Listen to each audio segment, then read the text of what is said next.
Hello, everyone. All right, it is Labor Day 2020. Welcome to another episode of Mondays with Matt Marion. I am your host, Matt Marion, MWMMP. This is Mondays with Matt Marion podcast, MWMMP. I just like saying those letters together. How you guys doing out there? I hope those of y'all that are working have the day off. But I know my trashmen didn't have the day off. They picked up my garbage today. It's garbage day. So give a shout out to all those garbage men out there working hard on Labor Day. But it's kind of weird to be celebrating Labor Day with so many of us not working. I am starting to substitute teach this week, I believe. Fayette County's orange, so students are not reporting in, but I am going to substitute for someone, so I still report in, but I guess I'll just talk to the students over the computer or something. I have no idea what to expect tomorrow if I go in there. We'll see. At least I'm working, so I can't complain too much. Man, it's been a great week. I got to see some stand-up on this past Thursday in Fayetteville. It was a little outdoor show. They have at Cantrell's Rafting Company. They have a really neat little wooden stage. I don't know why it matters if it's wooden, but a little stage out front of their bar, and it was really nice. My girlfriend and our friend Carly all went there, and it was organized by Ian Lutz, who's a awesome, really funny guy, funny comedian from around, I think he's from this area. I sent him a friend request. I don't know if he's accepted it yet. And it mostly consisted of people from Morgantown, some comedians from Morgantown, Justin Powers, E.J. Edmonds, and Lawton Parnell, and Trevor Denton, who I guess he's actually from L.A., and he just got a job here, his first job as a sports news anchor here in Oak Hill. So I actually talked to him some. I might have him on the podcast sometime soon. Man, what a trip. Go from LA to here for your first job. Couldn't expect him to stay here very long. West Virginia seems like it's like an intro to news. That's where everybody gets their start, and then they move on. I remember going down to Orlando for a Mountaineer bowl game, and I saw our old weather guy working down there. I was like, man, he must have moved up in the world. It's sad that you move up from West Virginia in a lot of things, but it's still a great place to be. I'm trying to get in shape, trying to eat better, starting yesterday pretty much. I went on a really long hike yesterday. I do this loop up in Fayetteville, and I did that loop 3 times for a total of 4.5 miles, kind of just hiking and running up the hills when I could, but not trying to wear myself out, just run to get my heart going, and then I'd slow down, and that felt good. My right knee kind of hurts. Not that it really fucking matters, but anyways, and I told myself last night, I started listening to this book again, Can't Hurt Me by David Goggins, and he's just a badass guy.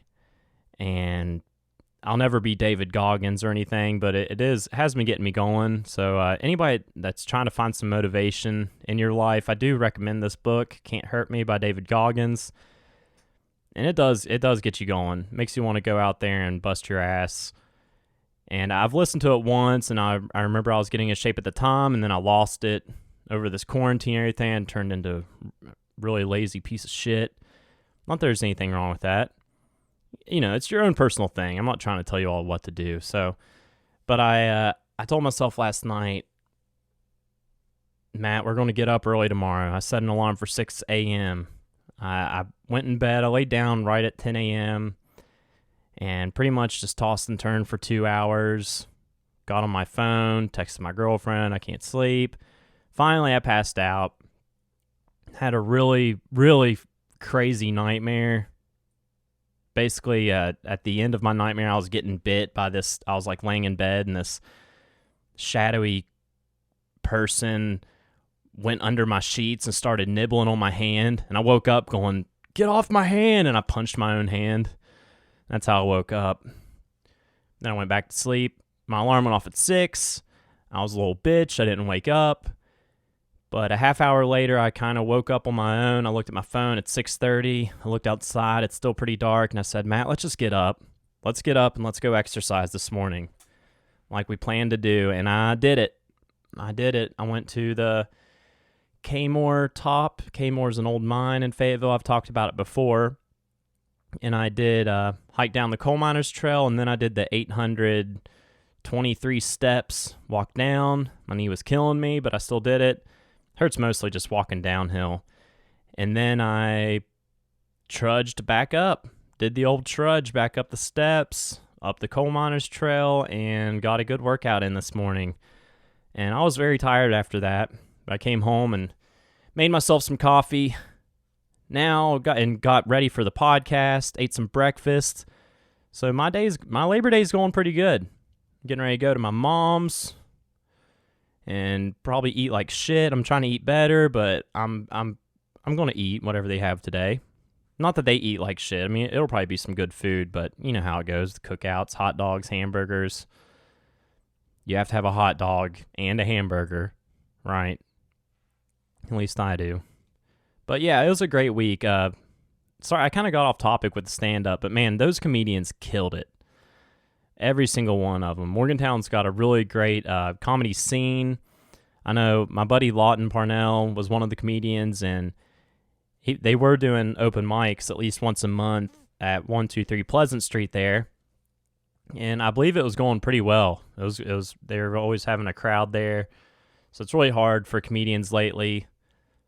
I know the biggest comedy clubs in the country are closed. And man, the crowd came out though. Cantrell's hasn't been too busy. I was talking to the bar there, especially right before Golly season starts cooling down, and nobody really comes rafting too much during these times. So it slows down, and then Golly season, they release the dam and the Golly opens, and then you have a whole nother crowd come in. But the crowd came in for that comedy. They're really wanting to see it. I think a lot of people in West Virginia are pretty thirsty for some comedy. I mean, as well as music. There's not music right now either. But I hope there's some more comedy shows around West Virginia. They have them up in Morgantown. We need some more down in Charleston. I'm slowly working on bits, but after seeing those comedians, oh my gosh.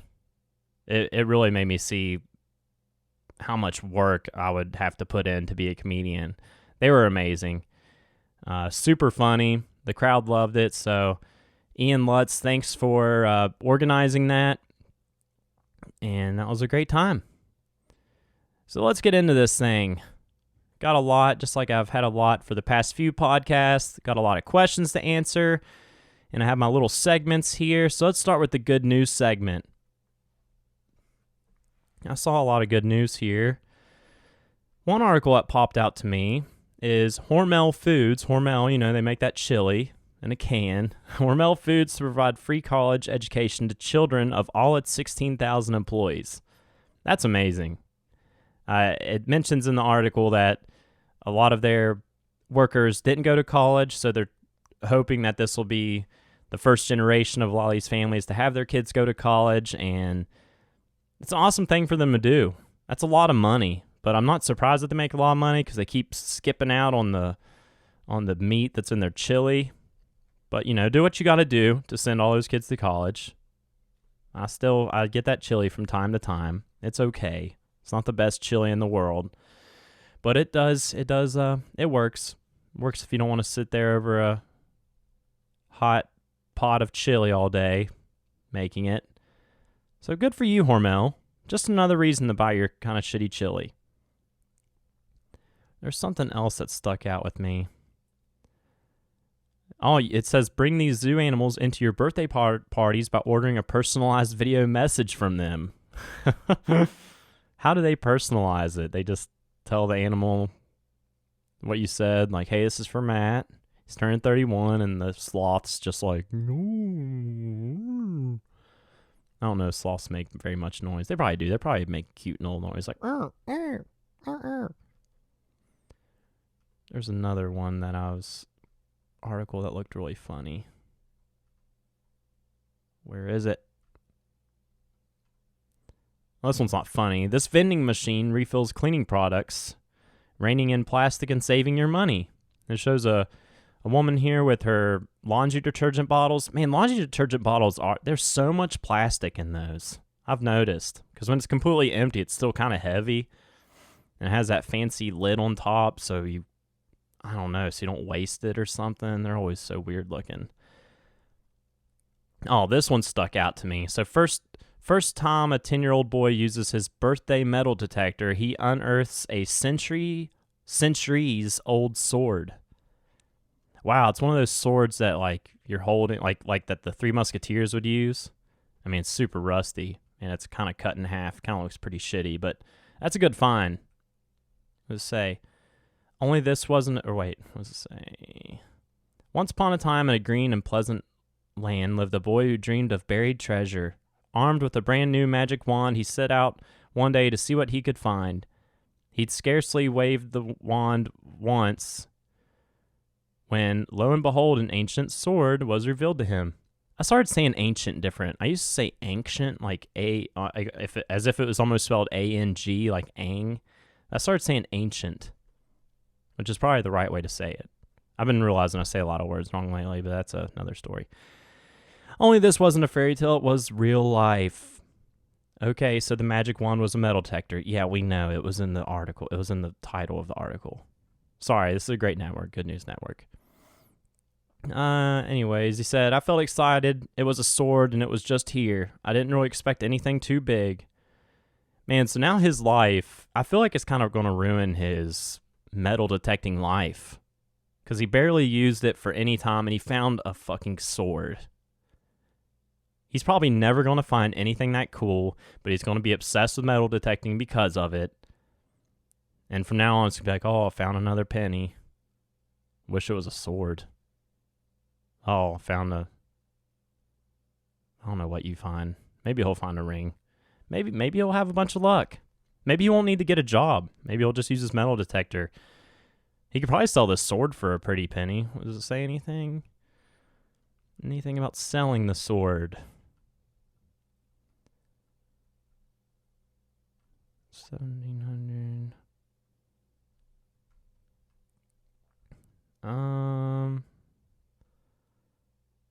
For the moment, the fate of the sword remains up in the air. Where it ultimately ends up will be determined by the authorities per the UK's Treasure Act of 96.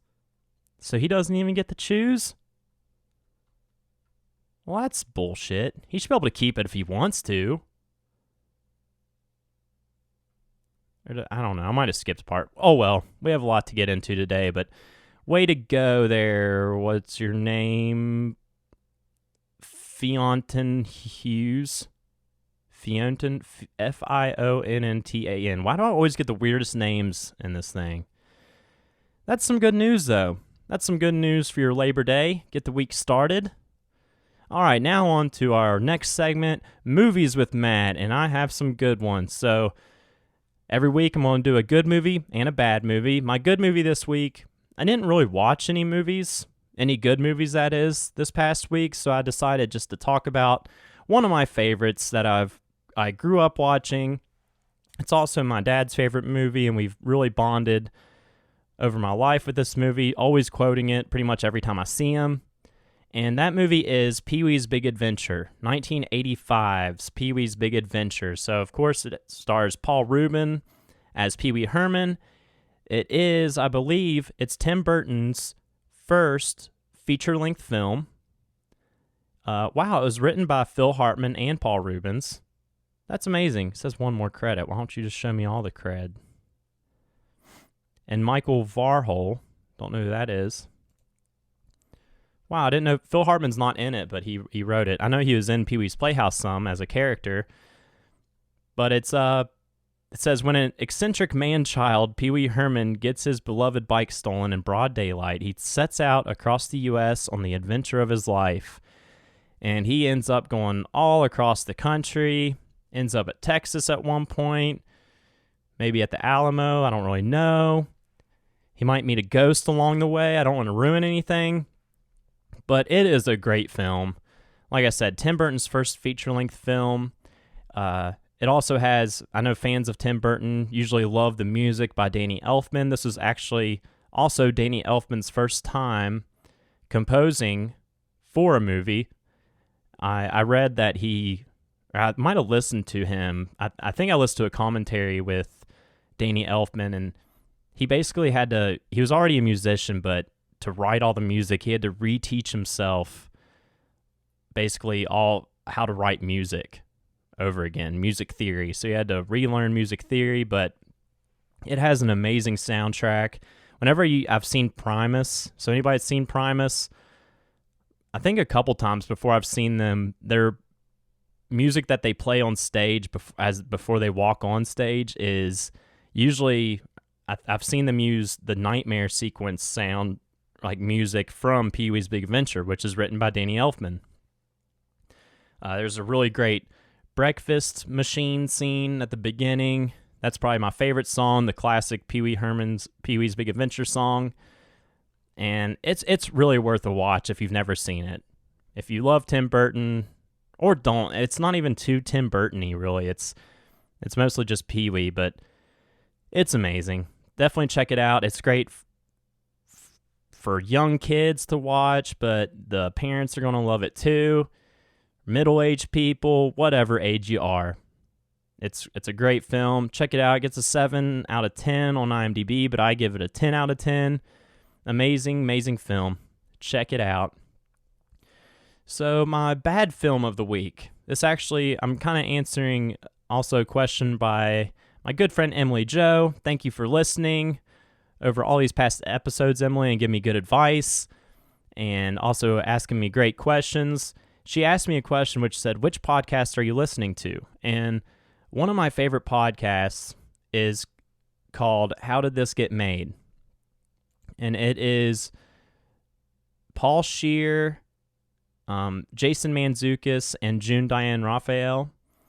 And every week they cover a shitty movie. Like just sometimes they are just shitty movies, like they're not even fun to watch. Kind of like this one, actually, that I'm getting ready to talk about. But they were just doing it themselves, like in a recording studio, and then they started doing it in front of a live audience, and it's really funny. I mean, they have a huge following now. They sell out theaters. I was actually supposed to see them a couple years ago, but didn't realize I had a gig, so I missed out. Just like I've missed out on a lot of things while playing music. Not saying it's not worth it, but I have missed out on a lot of things. I was supposed to be in The Dark Knight Rises. I was supposed to be in the crowd of the football stadium. I was signed up and ready to go, but I had to play at a dang wedding. And it was like one of those weddings where only the bride and groom liked us. We ended up playing like 100 yards away on this concrete platform, and nobody even came down to listen to us. And I should have been in the Batman movie. Oh well. It doesn't still bother me if it's not obvious. But yeah, I watched this really shitty movie called 222, like the time, 2:22, and it was really bad. I really don't know if I could recommend watching this. I was only going to give y'all like fun bad movies to watch, but that movie really sucked. Oh, here's a fun bad movie to watch just off the top of my head, Face Off. I mean, I wouldn't say it's bad. It's good. You know, it has Nicolas Cage in it, and what's his name? Gosh, my girlfriend's so good at names, and I just forget names. Like nobody's business. When I say his name, you're going to be like, what the fuck, Matt? Why didn't you remember his name? Oh, God, I've clicked so many things to find this out. Not prepared, Matt. John Travolta. It stars John Travolta and Nicolas Cage. And yeah, basically they take their faces off. Their faces are taken off and put on each other's bodies. They sleep with one of them sleeps with their wife, who doesn't notice. I mean, I know the face is different, but is is Dick different? I don't know. I doubt it. I don't think it's Dick Off. It's just Face Off. But that's a good one. That's a good bad movie to watch. So let's move on to shows. Man, I was just thinking, I feel like shows are kind of taking the superiority of entertainment right now over movies. Movies are just, you can only fit in so much in a couple hours, and you don't want the movie to be much longer than that, unless it's Titanic. But shows can just really dig in. I remember hearing somebody say it's like shows are almost like novels now. They can dig so deep into the characters and really just add a lot of depth to the story. It is like reading a big novel. But a show that I've really enjoyed, and it just now came out with its second season on Amazon Prime, is The Boys. So it's about their superheroes in the U.S., but they kind of they're a part of a corporation, and it really does, it's kind of like a realistic version if superheroes were around. It's very dark. It's funny, but it's dark, and the boys aren't actually the name of it's called the Seven is what the superheroes are called, but the boys are these guys that kind of got the shitty end of the stick with a superhero, like had a run-in with them, and maybe like a superhero killed one of their loved ones, so they kind of want to bring them down to their level, keep them in check, basically. So that's a great show. The Boys, great writing, great effects, so definitely check that one out. Okay, so let's just go ahead and get into these questions. Where are we, 22 minutes in? All right, let's start off. Kaiden. Oh, he was a first-time listener, first-time writer of a question, I think last podcast, or maybe the one before that. Kaiden is a drummer for the rock and roll band Ghost Road, and he asks, have you ever thought about owning a donut shop or anything of that sort? Oh, Kaiden, you know me too well, and I feel like he's remembering a conversation we had, probably while we were working at Mountain State Brewing Company together, making pizzas, prepping. But yes, to answer your question, I do have a pretty good idea for a donut shop, so hear me out. They're little tiny donuts, okay? The small donuts, but fresh. They'd be fresh. And donuts kind of look like buttholes, right? Especially the tight ones, like I'm talking about, like the small ones. So there's barely a hole, right? So it's like a closed butthole. But you can't call them buttholes, because who wants to eat some buttholes? So I kind of thought of a better name. They'd be called Buddles. Like Buddles. Nobody can take this idea. Do not take this idea from me unless you give me a very large chunk of change. I'm probably never going to do anything about it, but before you do it, give me some money. It's my idea. But yeah, little Buddles. You can get a dozen Buddles. There might be like chocolate-coated ones, call them like Muddy Buddles. You have glazed Buddles. Maybe you could have like some that are like normal donuts, like loose Buddles. I don't know. But yeah, that is my idea. Buddles. Have some Buddles, have some coffee with your buddies and Buddles, and your buttholes just sitting there. Be great. So if you like that idea, I'd like to hear some of your thoughts. If you all, before I get into even more questions, feel free to ask me any questions, folks. Any new listeners here, I will give your band or your brand a shout out if you have one, or your company that you love to work for, or your own business. I will happily give you a shout out for free of charge. I just like you all asking questions, and I like to hope that if you ask a question, you're also listening in. And I haven't gotten more questions to I haven't gotten so many questions that I can't answer them in a podcast. So hopefully I'll get to that point. But right now, if you ask me a question, I'll make a post tomorrow on my Facebook I'll make one on Instagram too, but I'll most likely answer it on the next Monday's podcast. So keep that in mind. All right. Dave Thomas. He always calls me Uncle Matt. Uncle Dave. And he is an amazing artist. I was checking out his stuff yesterday. You can find it at www.davethomaswvartist.com. Dave is, a lot of people know him as Washboard Dave. He's played with a lot of bands, hopped up on stage with his washboard, and he always kills it. But he's also a great artist. He makes really beautiful block prints, and I know he's running pretty low on a lot of them on there, so you need to hop on there, check out his stuff, and if you like it, you need to buy it now because he's running low. So it's awesome, Dave, to see you selling these amazing works of art. He has block prints, like really pretty ones of birds, and there's some with some shells on there. Just very aesthetic, like very nice. Like they look very nice hanging up in your house. And he's also a painter, and he has really cool paintings as well. He has his own style going. And Dave has a great question. He says, the sound of the triangle always signaled a chase scene on the TV show Chips. Do you think of yourself as Ponch or John when you play the triangle? You know, whenever I am playing the triangle, I am always just imagining being on a police motorcycle on the chase. And I am definitely Ponch whenever I do this. So that's a great question, Dave.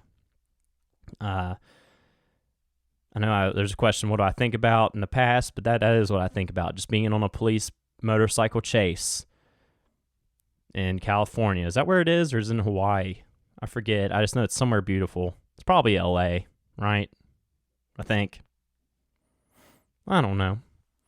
But let's keep this thing moving. All right, my next answer is from Mom. It's my mom, Kim. Everybody should follow her on Kimbo, her Instagram, Kimbo Decorator. Make sure I have that right. She's an amazing decorator. She's really artistic herself. Now there's Kim's Decor Love. I think she changed it. So KIMS, then DECOR Love, just all one word, Kim's Decor Love. Gosh, she's killing it. She has 3,030 followers on here. She is a part of this Facebook group, and she gets thousands of comments, thousands of likes. She got like over 3,000 likes on this last one that she did. Had a picture of Rocky and then some pretty things around him. And she's amazing. She really is amazing. Very talented. And she asked, how are you so handsome and sweet? Aw, that's really nice. Well, Mom, I think you have a lot to do with that. I get most of my sweetness from you. And I get my dimples from you, which make me handsome. So I would say you're pretty much probably 75% of that reason. Maybe 25% of that reason's from Dad. Maybe less. Maybe you're 80 and Dad's 20. Something like that. I'm just kidding. I love my dad too. But definitely get my sweetness from my mom. Always channel my mom whenever I'm teaching. Just whenever I feel like, all right, let's put on a happy face. And I'm just like, hello, everybody. And that's definitely from my mom. My dad's really nice too, and he loves people. He loves hanging out with people. And so I definitely would like to be more like my mom and my dad. But I love you, Mom. Can't wait to see you today for Labor Day. Sorry I cuss sometimes on here. All right. Next question is from Chris Compton. And he is in a band called There Will Be Gorgons. Great West Virginia band. And so give them a shout out. And he says, what's the biggest tour Fletcher's Grove has ever been on?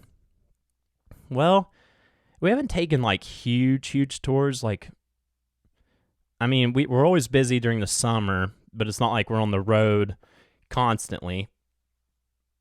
But we did do, I think it was a 3-week tour. Did some shows on the way out to Colorado, and then we did a bunch of shows while we were in Colorado. I love it out there, man. It's beautiful. if you're just driving straight from West Virginia to Colorado, it's about 24 hours of driving. So it is a long drive. Some of it's pretty boring. But stopped at some places along the way, like Cincinnati, Louisville. Played in Lawrence. Is it Lawrenceville or Lawrence, Kansas? Wherever the Jayhawks play. That sucked. Played literally to nobody. I remember we got there and the bartender was just like really depressed. I think he was just like already started drinking himself. A couple people showed up. Drinking at the bar. In between songs, we'd be like, yeah, all right, that was good.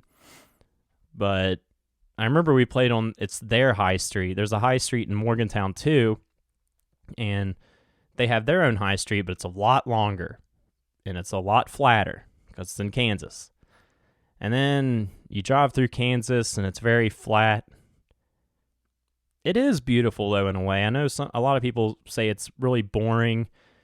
But being from West Virginia, you just don't realize how much the mountains take away from the sky and like the horizon. Like, I feel like our sky is like a quarter of the size of the sky in Kansas. And I remember going out there and just looking around and maybe being a little stoned, I don't know, at the time. But just feeling so small because the sky it's like a colossus sky.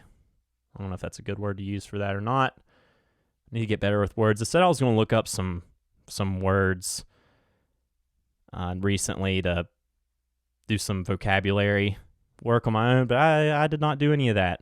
But I am trying to get in shape, damn it. I need to get my mind in shape too. All right, this next question's from my man Matt. I don't always say people's last names if they aren't showing their business or their band. So if you don't mind me using your last name or want me to, you can tell me to in a question. But this Matt, I played some ball with him. He's a great ball player back in the day.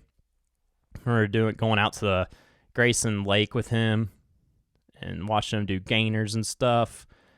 But Matt says, how good do you think Carol Baskins is going to do on Dancing with the Stars, and what song is she going to dance to? And he says, shit, I can't wait. I might actually watch the season. And man, I'm right there with you. I know my mom and dad, they watch it every season since it came out. That's at least one show that they watch together. And oh my gosh, when I heard this, I immediately texted my girlfriend because it's like everybody watched that show, Tiger King, because it was like, it came out at the best time. Everybody's quarantined in. It was kind of fun the first 2 weeks. Like, oh, we're quarantined in, nothing to do but stay at home and watch Netflix. And Tiger King did not disappoint at all. But I don't know if everybody has watched Tiger King, but Carol Baskins is like the rival Tiger person, and the Tiger King himself was always saying that she murdered her old husband and this and that, which I kind of think she did too.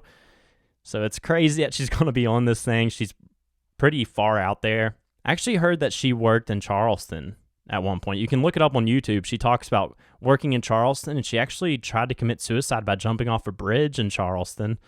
I don't know which bridge it is, but she said she worked on the river, and she could at the top floor of this building. So I think it's that hotel right there, right in front of the levee. There used to be a restaurant there. And sorry, I just snorted like that. But so what song do I think she is going to dance to? And the first thing that comes to my mind, since she might have killed her husband, I think she would dance to Killer Queen by Queen. She's a killer queen. Oh man, if she came out dancing like that, just flooding her stuff, flaunting her stuff. What is... God, I suck at words recently. It's strutting, not flooding. Strutting her stuff. I was thinking like flutting, flooding. What the heck is that? Strutting her stuff to Killer Queen. And I do hope she makes it past the first round at least. We need more Carol Baskin in our lives. Actually, you can get a bunch of it on YouTube. She does a YouTube video like every day. For all of her cats and kittens out there. and they bought the Tiger King's old place where he had tigers. And Matt told me that he's been there to, what's it called? I can't think of anything right now. I know I say that every podcast. It's not a good excuse, is it? But he's been to where they held the tigers at Tiger King. So that's cool. Good question, Matt. And I'll be right there with you watching that. Dancing with the Stars. All right, my next question is from Kevosaurus. Miss you, Kev, but I've been staying in touch with Kev all throughout this quarantine. Can't wait to be back out there. Oh, I just want to make sure. He had a question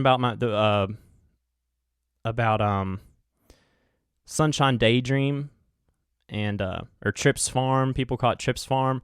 I feel like I might have said it was in Philippi, but that I don't know why I think I said that. That's where we have Groovin', but it's in Terra Alta, West Virginia. So I just want to make that clear, just in case I did mess that up. That was like 2 podcasts ago, but for some reason I just thought of it. But Kevosaurus says, I copied the wrong question. He asked me on Facebook here. He says, question, do you ever feel like you channel Desi Arnaz?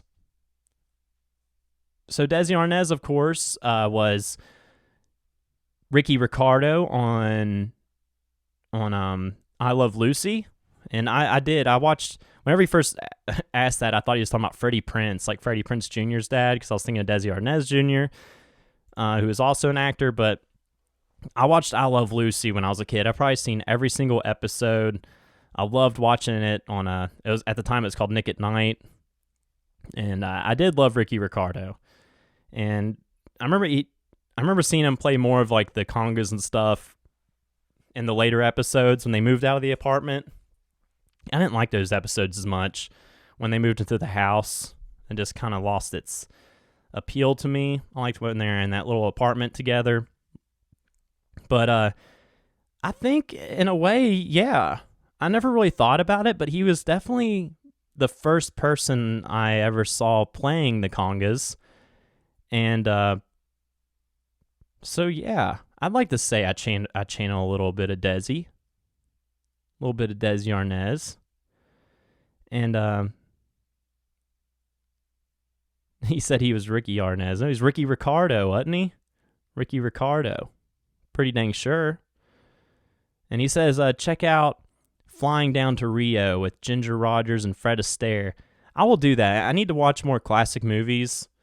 So I definitely added that to my list. I'll watch that and I'll let you know what I think about it. If it's good, I might even make it the good movie segment on the podcast. So Kevosaurus, man, thank you so much. You've been listening from day one, giving me some great input and a lot of positive feedback. So thank you so much. That means so much to me, and I can't wait to see you down there at Trips Farm sometime soon. All right, my friend Carly has a good question here. She says, what's the most and least sexiest names? Well, I'll tell you, okay? Female names, most sexy. I like the name Veronica. There's something about that name, Veronica, I like. Of course, Kennedy, that's my girlfriend's name, but, that's not really a popular female name, but I do like it. So Veronica for sexiest name, and for least sexy, even though Grateful Dead has a great song with this name, I would have to say Bertha. It's just like Bertha. It's like, oh, you're pregnant. Yeah, I'm about to give Bertha. Oh, Bertha. I won't say it anymore, but yeah, Bertha's not very sexy. I don't even know like how you'd make that sexy if you shortened it up, like Bert, or just Eartha. No, Eartha's. I don't know. Bertha's a tough one. Yeah, least sexy for me. Male, most sexy. For some reason, the first name that popped in my head was Andre. I've been watching some 90 Day Fiancé, and there's this couple, and the guy's name's Andre, but he's from I forget where he's from. He's from Eastern Europe, and he says it Andre, and that's how his fiancée says it too, Andre. So Andre, That's a cool one. You have Andre 3000, Eric Andre, that's his last name. And the least sexy, and he is a good friend of mine, I'm sorry, but I have to go with Judd. I don't think Judd's a very sexy name. My buddy Judd, I guess he could be sexy if he wants to be. But yeah, Judd. It's just one syllable.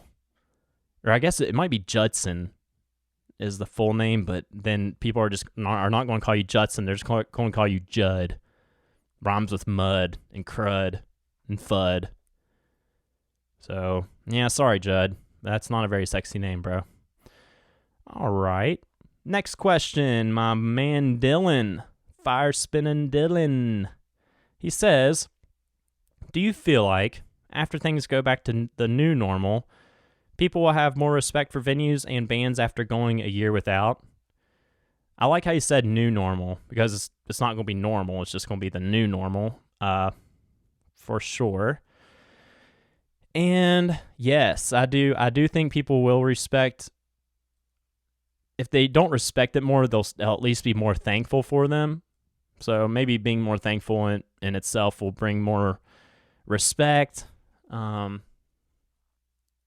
Yeah, it'd be cool if bands did have a little bit more respect too.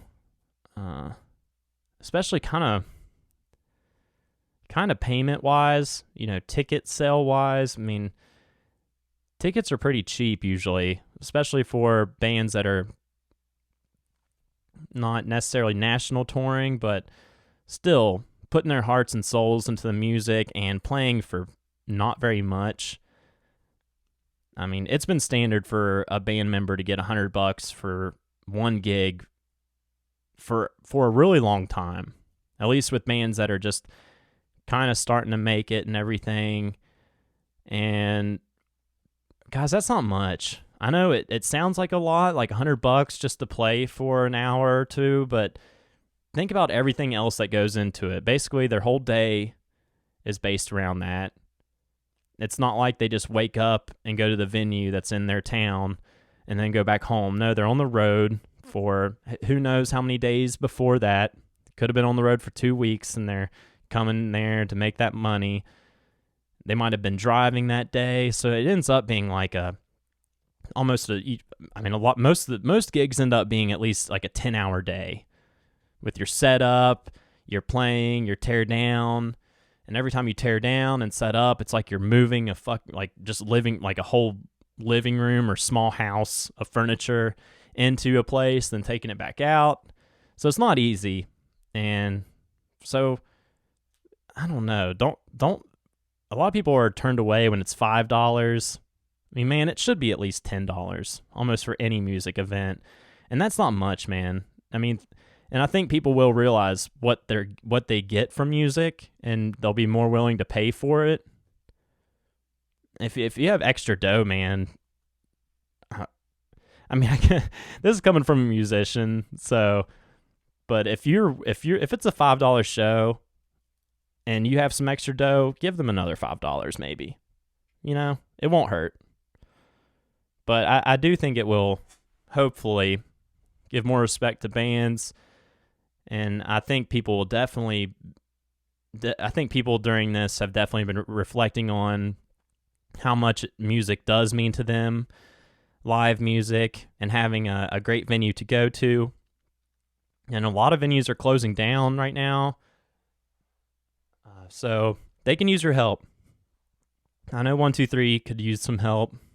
So donate some money if you have some extra dough floating around. I know there's a lot of things, though, that need money and people in this world that need money. So use your best judgment with that. All right, my final question. Well, no, it's not really final, but kind of. This is from Alex. Al Tomp, the fisherman, my man. Miss him. He says, who in the band is a bigger sports phony fan, Croft or Wes? Oh, man, it's so true. Who's more phony? I'm going to have to say Croft because of this one incident, okay?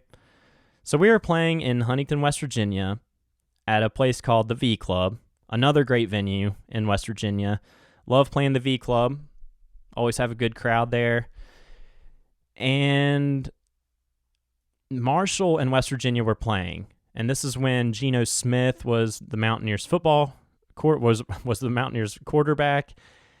And Marshall had our number, had the Mountaineers number the whole time. And if people that don't understand West Virginia or the Mountaineers and Marshall, they're both in West Virginia, and they've always been rivals. But WVU's a bigger school, bigger program. But Marshall's a very well-respected program in the state, and they always do well. They always play well. But I don't think they've ever beat the Mountaineers. If they have, it's been a really, really long time ago. So the Mountaineers are playing Marshall in Huntington, and we were playing at V Club that same night. So we were kind of waiting to start after the game ends, so we get a crowd to come in after the game. And Marshall was beating WVU the entire game. And at the very end, I think there might have been a turnover. I don't really remember the exact turn of events. But basically, Geno Smith just kept passing it down the field. And then we finally scored at the very, very end, probably just with seconds left, if anything. And WVU won. And the whole time, even though Croft, I think we were both going to WVU at the time. At least we were living in Morgantown.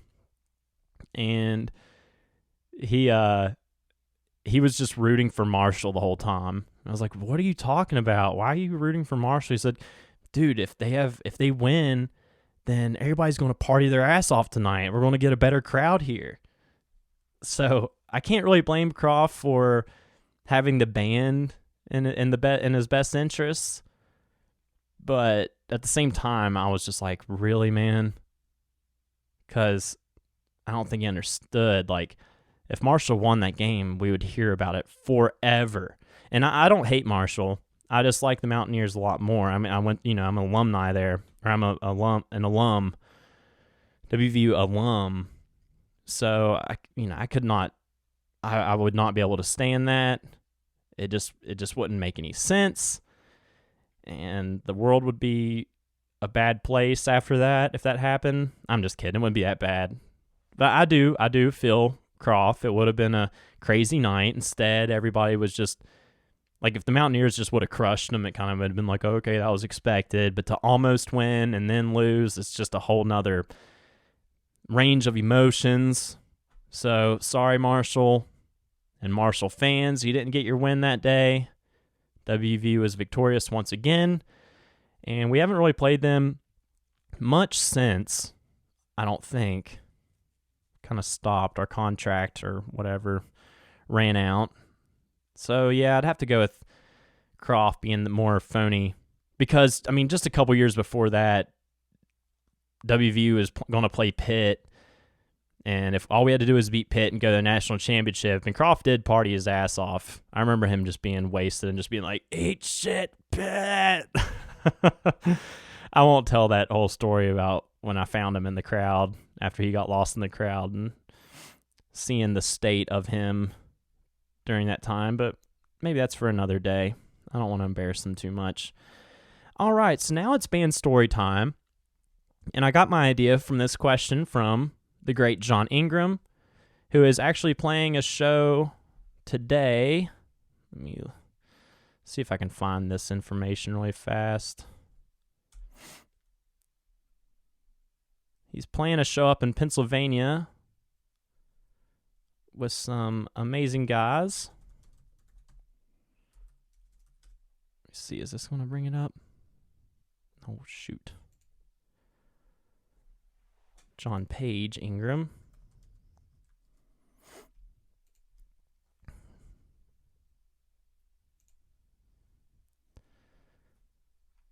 All right, yeah, he's playing a show with Vince Herman of Leftover Salmon and Vinny Farcetta of Stewed Mulligan, along with John Ingram of Fletcher's Grove, up in Pennsylvania at Narnia.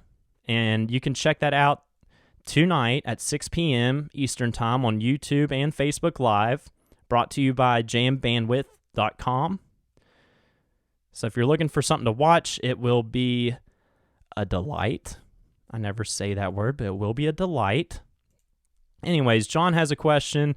It's going into my band story time. He says, have you ever seen a super messed up festival goer sneak into the artist's hospitality and eat our hummus with his bare hands? If so, please set the stage and expound on, maybe expound. He has better English than me. Expand on Croft's reaction. All right, so this is at Groovin' with the Grove. I think it was Groovin' 2, I believe. And we were just getting ready to play like a little afternoon set, like a little acoustic set. And we were backstage at the artist hospitality tent. And this dude just hobbles in there. I don't know if he was wasted as much or just on a bunch of ketamine. Not saying that there's a bunch of drugs there, but I think he might have been on ketamine. And those of y'all that don't know what ketamine does, a lot of people call it K, but it basically turns people into like a zombie kind of, like not a flesh-eating zombie, but just they don't know what's going on. I think he was on multiple things, honestly, but this dude, I don't remember the hummus exactly being ruined, but I do remember him ruining the salsa. So Black Bear Burritos, great place to eat in Morgantown, would often cater and donate food for the band hospitality, so we had good stuff to eat back there. And they gave us a tray of salsa, like it's like a big salsa thing in the center. This is pre-COVID, so everybody's just sharing the salsa. Salsa in the center, and then nachos all around, and on a big tray. And all of a sudden, this dude is just so messed up. I don't know if he snuck in there or what, like how he wasn't supposed to be backstage in the first place. And there was like a chair right beside the salsa, and he's just sitting there and like grabbing a chip and like dipping it in the salsa, but a bunch of them broke. So there was a bunch of like these broken chips just sticking out of the salsa everywhere. And then he kept on like grabbing one, then he'd like dip it in salsa, and then it would be in his hand for like a minute before it made its way to his mouth, because that's how messed up he was. I remember looking at him, and he had like sauce on his shirt. At one point he was just like twirling like a tortilla in the middle of his chest because he was kind of slumped down in his chair, and he's just like rubbing the tortilla like up and down his shirt like for like a whole minute. And then slowly bring it up to his mouth and eating it. And we were mostly just watching him and laughing our asses off. And Ellie, Croft's girlfriend, was supposed to be the no person for Croft, so he wouldn't have to be telling people no, so that people wouldn't be pissed off at Fletcher's Grove. They'd just be pissed off at this girlfriend of Fletcher's Grove, right? And she was just busy laughing, so she wasn't doing anything. We were all just laughing at this guy. Croft comes in and just sees what's really going on. Like, we were all kind of just seeing a messed up guy finger banging salsa, and then Croft is just like, dude, you ruined everything. You just ruined the salsa. You just finger banged the fucking salsa, bro. Like, and like, I don't even know if we like got him up, and he was so messed up. He didn't even comprehend what Croft was yelling at him. And also, we were having to like go up on stage, and the stairs to the stage weren't far away. And like, as we're going up on stage, Croft's just yelling back, and I'm like, you ruined everything. You ruined everything. So, yeah, that was a good story. I mean, I know it's a sad story in a way because he did ruin all the salsa. Ellie commented under that question that it's the only time she's ever seen Ryan get scary macho. So I think Ellie might have liked it a little bit, seeing Croft get macho about the nacho there. But yeah, that's the salsa finger banging story. Finger banging salsa. So guys, that is it for this podcast. This Mondays with Matt Marion podcast. Oh, man, I meant to say this at the very beginning, but this podcast is now available on multiple outlets. Multiple. Let me see here. You can go to Anchor. I have the links like all over Facebook. I have the Anchor link on my Instagram page. And we have, let me see, distribution. We are on Google Podcasts now. We are on Spotify, Radio Public, and Breaker. And we will be on, this podcast will be on Apple Podcasts here in at least a week or so. Might have to wait a little longer for that one. But as soon as I publish this, it will be on Spotify. I'm going to keep on putting these on SoundCloud and also putting them on YouTube. So thank you guys so much for the continued support. This podcast really is growing every week, more and more listeners, and I'm having such a blast doing it. Hoping to have some guests on here soon. And man, I hope you guys have a great Labor Day. Anybody entering the workforce, my teachers, I hope you have a great week teaching. I know it's been a bunch of crazy stuff trying to learn all the online bull crap. But love you guys. Have a great week, and I will see you next Monday. Bye.